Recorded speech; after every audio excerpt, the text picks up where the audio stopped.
Hello friends, आप लोग कैसे हैं। Today I am teaching about quantum number. आज हम आपको क्या सिखा रहे हैं, क्वांटम नंबर्स क्या है, क्वांटम नंबर क्या है। परमाणु मॉडल के आधार पर है ना, इसको हम समझेंगे कि परमाणु मॉडल के आधार पर ही समझे जाते हैं, क्योंकि परमाणु मॉडल में जितने भी चीज़ें होती है, इलेक्ट्रॉन, एनर्जी लेवल और एटॉमिक साइज या सेल्स जो होती हैं, उनके उसी पर पूरा पूरा क्वांटम नंबर डिपेंड है।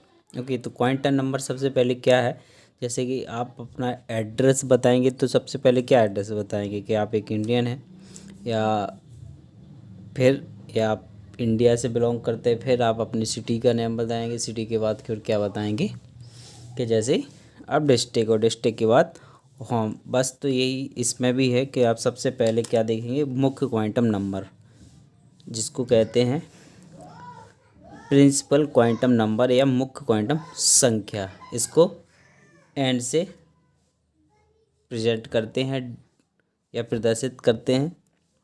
देखिए यहाँ पे एक जो परमाणु मॉडल बना है, ठीक है, ये क्या है, यहाँ पर इलेक्ट्रॉन क्या करते रहते हैं, चक्कर लगाते रहते हैं। इस सेल में इलेक्ट्रॉन क्या करते रहते हैं, चक्कर लगाते रहते हैं ना। तो जो इस सेल दिख रही हैं, ये क्या है, इसको हम सेल भी कह सकते हैं, या एनर्जी लेवल कह सकते हैं, या ऑर्बिट कहते हैं। ठीक है ना, सेल भी कह सकते हैं, एनर्जी लेवल, ऑर्बिट, तीनों चीज़ें कह सकते हैं। जहाँ पर जिसकी बात आएगी, अगर ऑर्बिट की बात आएगी तो ऑर्बिट, और एनर्जी लेवल की बात आएगी तो एनर्जी लेवल। क्या होता है इसमें, जो मुख्य क्वांटम नंबर है या जो प्रिंसिपल क्वांटम नंबर है, मुख्य क्वांटम संख्या है नंबर, ठीक है, तो उसमें क्या है, जैसे जैसे इसका एटॉमिक साइज बढ़ता है, किसका, परमाणु का साइज बढ़ेगा, तो एनर्जी लेवल भी बढ़ेगी।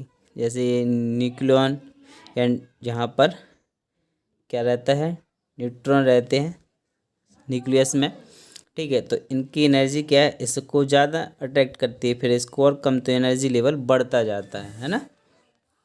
तो साइज बढ़ेगी तो एनर्जी लेवल भी बढ़ेगी। जैसे एनर्जी लेवल की बढ़ती है तो एन का मान भी बढ़ता है, या कह सकते हैं एन का मान बढ़ने पर क्या होता है, एटॉमिक साइज और एनर्जी बढ़ती जाती है। हमने लिखा भी है, कह सकते हैं कि एन का मान बढ़ने पर एटॉमिक साइज यानी कि परमाणु का साइज, आकार और एनर्जी बढ़ती जाती है। इसको एन से प्रदर्शित कहते हैं। यहाँ पर देखिए, आपने अफबाउ नियम में, अफबाउ लॉ में पढ़ा होगा कि एन फर्स्ट सेल के लिए एन का मान 1 रहता है, जिसको के भी कह सकते हैं। एन का मान 2 रहता है सेकंड सेल के लिए, और 3 सेल या थर्ड सेल के लिए एन का मान 3 रहता है, और लास्ट में एन का मान क्या रहता है, 4 एन के लिए। और भी है, अगर जैसा जैसा परमाणु मॉडल बड़ा बनता जाएगा तो वैसे भी हम इसको प्रेजेंट करते जाएंगे आगे की।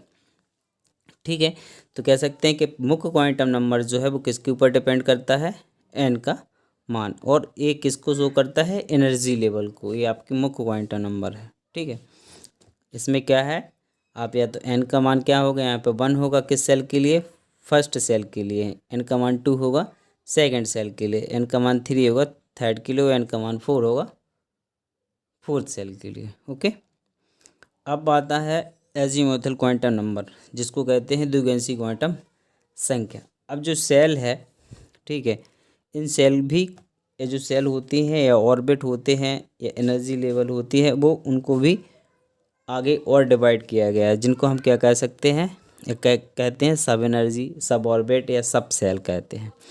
इनको 4 भागों में या कह सकते हैं 4 पार्ट्स में डिवाइड है। यहाँ पर फर्स्ट सेल के लिए एस होगा, ये फिर पी होगा, ये डी होगा, और ये एफ। ठीक है, ये सब ऑर्बिटल है या सब ऑर्बिट है। ठीक है, और यहाँ से हम क्या करेंगे, इसको देखिए, यहाँ पे इनका मान, इसको हम कह सकते हैं कि इसको एल से प्रदर्शित, इसको क्या करते हैं, इसे स्मॉल एल से प्रदर्शित करेंगे या दर्शाते हैं। ठीक है, अब यहाँ पर एल की जो एल की वैल्यू है, इनके ऊपर डिपेंड करती है। एल की वैल्यू किन के ऊपर डिपेंड करेगी, एस पी डी एफ। जैसे कि देखिए, एल की वैल्यू कैसे निकलेगी, एल की वैल्यू एस के लिए कितनी होती है? 0। ये आपने अपवर्ग लॉ में पढ़ा भी होगा। एस के लिए एल की वैल्यू 0 होती है और एल की वैल्यू पी के लिए 0 और 1 होगी। यहाँ पे देखिए एस में कितने सब सेल रहते हैं? एस में कितने रहते हैं? 0 रहता है। इसमें कितने रहेंगे? 2, 1 और 0, सॉरी 1 नहीं 0 और 1 रहेगा, ठीक है। और डी में रहेगा 1 0 1 2 और एफ में क्या रहेगा? एफ में रहेगा 0 1 2 3, ठीक है। तो कह सकते हैं पी के लिए 0 और 1, डी के लिए एल की वैल्यू कितनी रहेगी? 0 1 2 और एफ के लिए 0 1 2 3। समझ गए होंगे। इसको हम कह सकते हैं या कहते ही हैं क्वांटम। कौन सी क्वांटम नंबर? द्विगंशी quantum number, azimuthal quantum number, ठीक है। जो सेल होती है उनको हम कई पार्ट्स में या ज़्यादा से ज़्यादा जितने भी पार्ट्स होते हैं उनको बता भी दिया गया है, उनको डिवाइड करते हैं जिनको हम सब एनर्जी सब सेल या सब ऑर्बिटल कहते हैं। इसमें कौन से रहते हैं?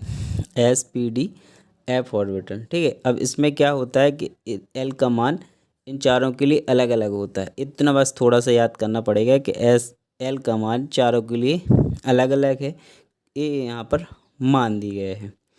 और जो ये इसमें ऑर्बिटल है वो किसको दर्शाता है? एंगुलर मोमेंटम को दर्शाता है। किसको दर्शाता है? एंगुलर, जो यानी कि एंगुलर मोमेंटम मतलब कि यहाँ से जो इलेक्ट्रॉन है, ये इलेक्ट्रॉन क्या करेंगे? ये इलेक्ट्रॉन यहाँ पर त्रिज्या में क्या करते हैं?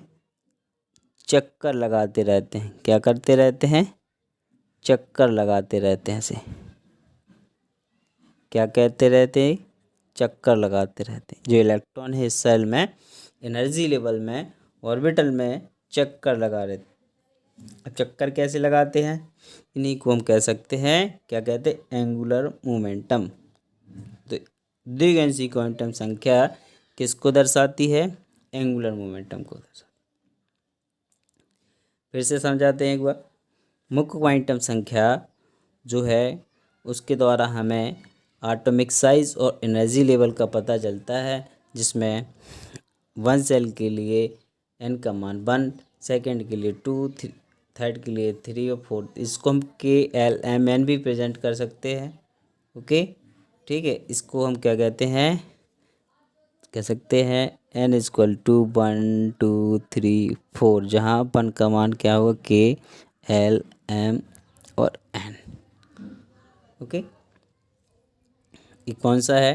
मुख्य क्वांटम नंबर। जैसे जैसे एटम का साइज बढ़ेगा एनर्जी लेवल भी या एनर्जी की वैल्यू भी बढ़ती जाएगी, ओके।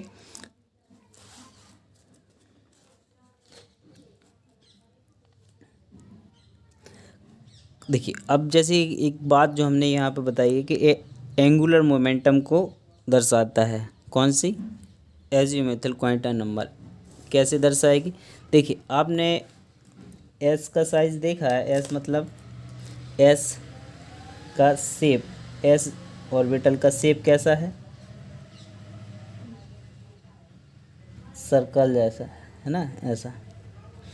तो इसमें जो अक्ष होती है इनकी एक्सिस, एक एक्स पर रहती है, एक वाई पर रहती है। तो इन्हीं के बारे में बताया गया है कि ये जो एक्स है या वाई एक्स जो है, एक्स एक्स है और वाई एक्सिस जो है वो इन्हीं के ऊपर सर्कल करेगा, है ना। किस पथ पर, किस मार्ग पर सर्कल करेगा या घूमेगा ये सर्कल। सर्कल से मतलब एस शेप। अब जैसे ये तो यहाँ से हुआ है, अब डी का शेप क्या होता है? डी का शेप कैसा होता है आपका?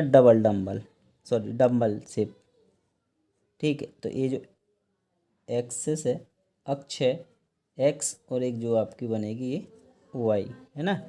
तो जो डम्बल है या कह सकते हैं इनका जो शेप है किस अक्ष पर मूवमेंट करेगा, इसी के बारे में एजीमुथल क्वांटम नंबर के बारे या मतलब इसी के बारे में एजीमुथल क्वांटम नंबर के द्वारा समझाया गया है कि जो सेफ है इनके वो एंगुलर मोमेंटम करते हैं तो वो अक्ष पर एंगुलर मोमेंटम करते हैं। ये अक्ष है इनकी, इसी पर इनका मोमेंटम होगा। ओके।